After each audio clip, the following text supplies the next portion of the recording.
Hello tout le monde, je reviens avec une nouvelle vidéo, il s'agit de mes favoris du mois d'avril. Alors j'avoue que ce mois-ci, déjà j'ai très peu lu, 3 ou 4 romans, c'est pas la mer à boire, alors que j'ai eu une semaine de vacances. J'ai regardé pas mal de séries, mais j'en ai fini quasiment aucune, enfin si, 2, d'ailleurs je vais te les présenter parce que je les ai beaucoup aimés. Au niveau film, j'ai vu, mais alors que des films qui m'ont gavé, vraiment, des films, comment on dit, françaises la plupart, qui m'ont vraiment pas plu en fait, très clairement. Je me suis loupée sur le casting, hein.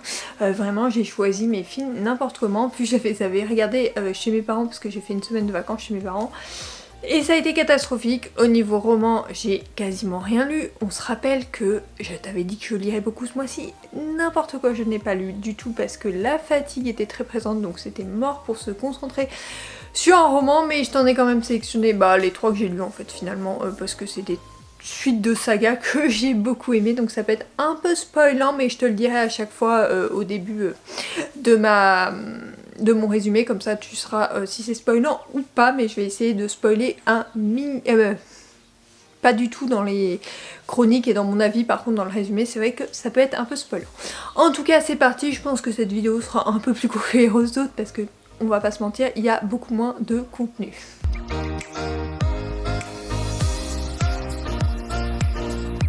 Donc tout d'abord j'ai fini Wicked, donc le tome 2 Tourment de Jennifer L. Armentrout. J'avais complètement loupé cette sortie fin de l'année dernière ou début de cette année, peu importe, j'avais loupé cette sortie donc il fallait que je la rattrape parce que le tome 3 sort la semaine prochaine, enfin fin du mois d'avril, du coup je voulais absolument le découvrir avant. Le résumé, il peut être spoilant parce que le premier tome et le deuxième tome sont reliés. Toutes les certitudes d'Ivy ont volé en éclats.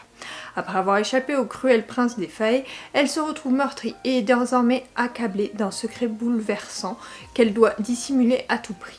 Car si Lord le découvre, ses membres la tueront. La situation est d'autant plus dangereuse qu'Ivy est tombée amoureuse de son coéquipier Ren.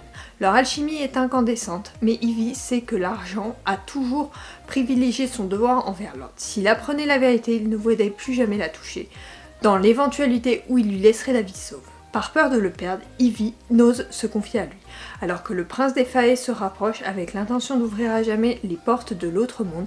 Ivy est à court d'options. Si elle ne découvre pas rapidement à qui elle peut se fier, ce n'est pas seulement son existence qui sera en péril, mais bien celle du monde entier.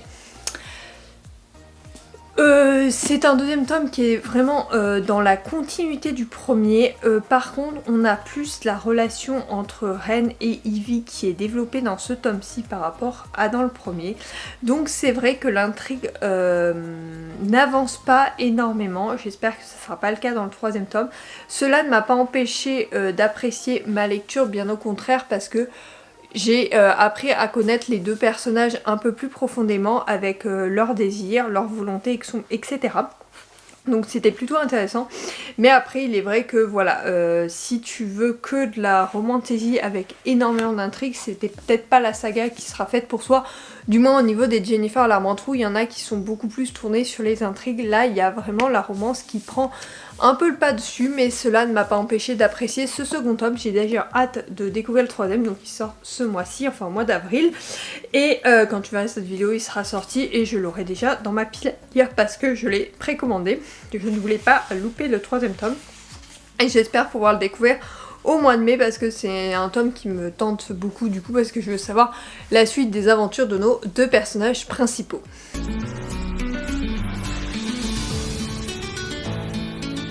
Deuxième roman, donc il s'agit aussi d'une suite de saga, mais cette fois-ci pas du tout spoilant. Il s'agit de King of Thing, le tome 2, L'orgueil d'Anna Hung. Évidemment, c'est un tome 2, mais c'est sur des couples différents à chaque fois. Donc du coup, pas du tout spoilant, même si on retrouve certains personnages du tome 1 dans ce tome 2, et je pense ainsi de suite, on va pas se mentir.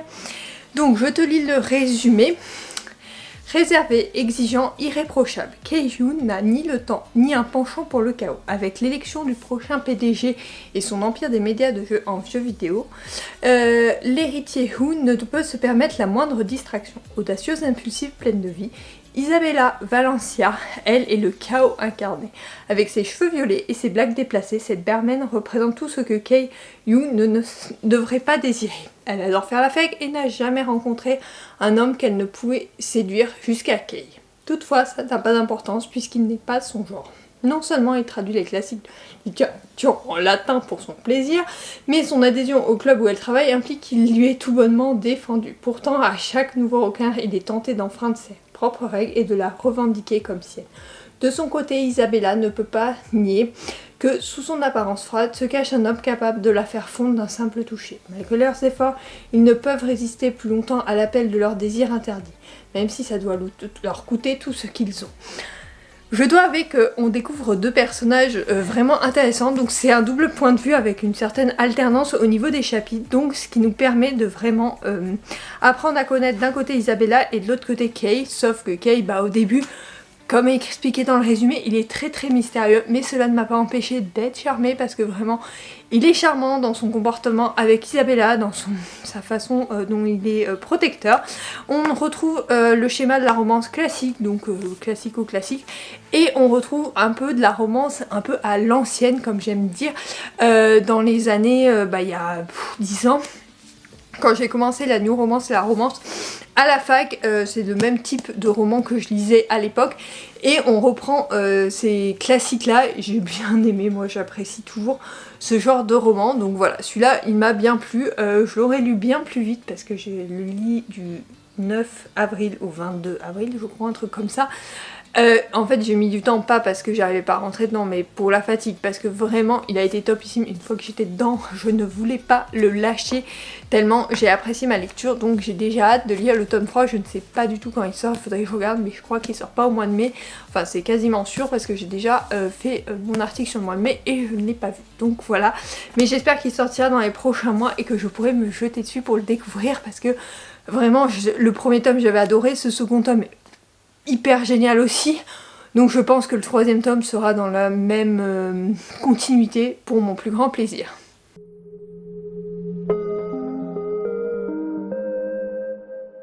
Ensuite, un roman qui est une suite également, il s'agit de La Carson, le tome 2 que je viens juste de finir, donc du coup il y a encore mon marque-page dedans, il faut que je le range. Donc là par contre c'est un peu spoilant par rapport au premier, mais tu sais que je l'attendais d'amour, tellement j'avais adoré le premier. Donc attention, on est dans Dark Romance, donc pour public averti, je tiens à préciser, et le résumé est spoil. 8 mois se sont écoulés depuis la chute de Kei du haut d'une falaise. Son corps reste introuvable et l'ombre du mercenaire hante toujours Iris. Tout semble la ramener à Kei, à son souvenir aussi vif que douloureux. Tandis que les autres avancent, elle reste prisonnière de ce qu'il a laissé derrière lui. À Iving, le calme n'est qu'une illusion. Une vague de mort mystérieuse secoue la ville et une menace insidieuse se rapproche, troublant la fragilité stabilisée d'Iris. Avec la disparition de Kei, c'est aussi évanoui la protection qu'il offrait. Mais est-il réellement parti ou un dernier chapitre de leur histoire entre amour, survie et rancœur vient-il de commencer? Alors, j'ai beaucoup aimé ce roman. Alors, il est un peu différent du premier tome, je l'ai trouvé moins dark quand même que le premier tome, mais il en a été des mêmes pour l'audiologie de Sarah Rivers, donc l'auteur. Captive, le premier tome était très dark, mais le deuxième l'était moins, et là c'est un peu pareil. Donc c'est ça qui m'a beaucoup plu, on est dans une romance pas totalement classique, parce qu'on a quand même une intrigue qui est assez noire, mais cela reste supportable. En tout cas moi j'ai beaucoup aimé ce tome-ci et cette duologie.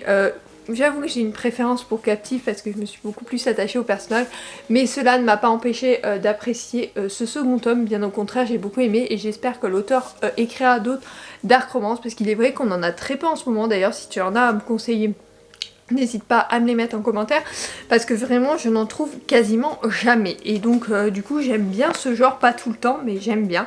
Celui-ci, même s'il faisait 800 pages, je l'ai vraiment dévoré tellement j'ai apprécié du début à la fin.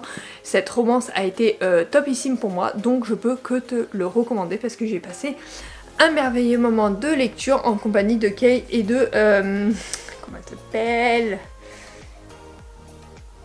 Kei et Iris, voilà. Kei c'est comme le tome précédent, enfin le roman précédent. J'ai enchaîné en plus les deux, donc ça... Ah ben les personnages n'étaient pas du tout les mêmes pourtant, mais bon, ils avaient le même nom, donc ça m'a un peu perturbée au début.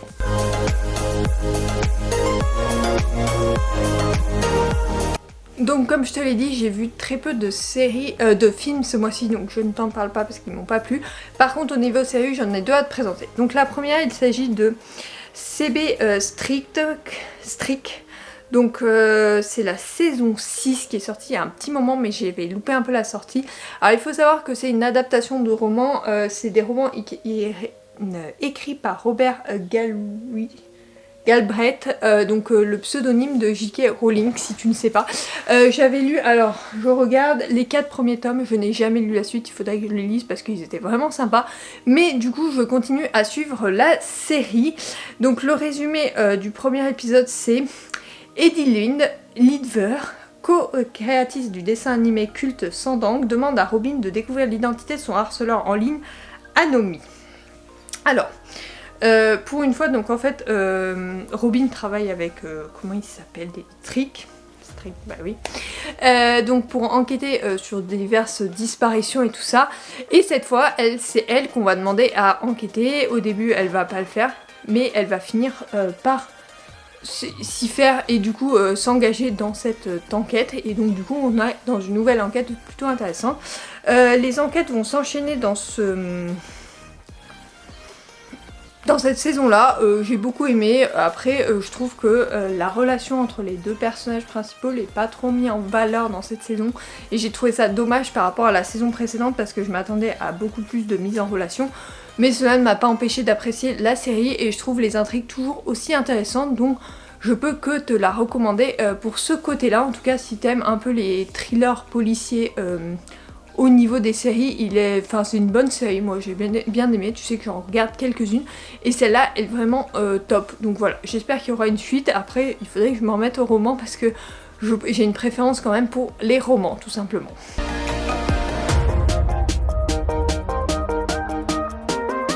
Ensuite sur Netflix j'ai regardé You, la dernière saison, donc la saison 5 qui est donc la dernière qui clôture cette série qui me suit depuis quelques années maintenant. Joe Goldberg retourne à New York pour y couler des jours heureux, jusqu'à ce que son bonheur soit menacé par les fantômes de son passé et ses propres désirs obscurs. Donc pour rappel, Joe c'est un tueur en série que l'on suit depuis 4 saisons et maintenant une 5e. Bien évidemment là il vit une vie plutôt rangée avec son fils et sa femme, mais ses pulsions meurtrières et notamment son passé vont refaire surface et ça va devenir un peu compliqué pour lui. Je dois avouer que la saison précédente j'avais été légèrement déçue parce que je trouvais que le côté tueur en série n'était pas trop présent, enfin plus trop présent à mon goût.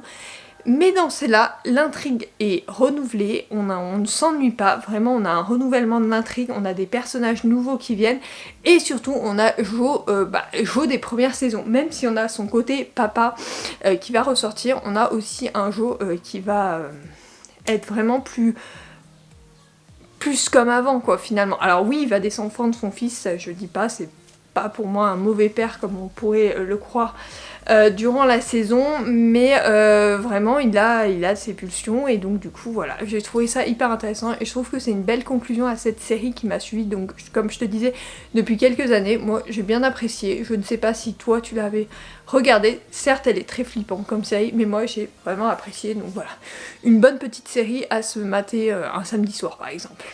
Cette vidéo aura été un peu plus courte que les précédentes concernant mes favoris, j'espère qu'elle t'aura tout de même plu. On se retrouve normalement, parce que j'ai tourné mes vidéos autres en avance et tu as vu qu'au mois d'avril je n'avais publié quasiment aucun vlog, wiki vlog, donc du coup je reviens dès la semaine prochaine avec des wiki vlogs. De toute façon tu en as vu un normalement cette semaine, donc voilà, je suis de retour au niveau des wiki vlogs parce que j'ai pas trop eu le temps et puis la fatigue était très présente et j'avais pas grand chose à partager du coup parce que je passais mon temps à me reposer. Donc voilà, très clairement je vais essayer de partager plus ces prochaines semaines, notamment avec les ponts, la dernière ligne droite pour l'arrivée de notre petit baby pour donc le mois de juillet, et du coup il y a quelques trucs à préparer encore, donc du coup je pense t'embarquer dans tout ça. Je pense qu'elles vont être très thématisées ces mois-ci, puis il y a le ménage de printemps que j'ai toujours pas fait, donc je m'attaque à tout ça. En tout cas j'espère qu'elle te plaira, que ces vidéos te plairont, et moi je te retrouve de toute façon vendredi prochain pour une nouvelle vidéo thématique. Bisous.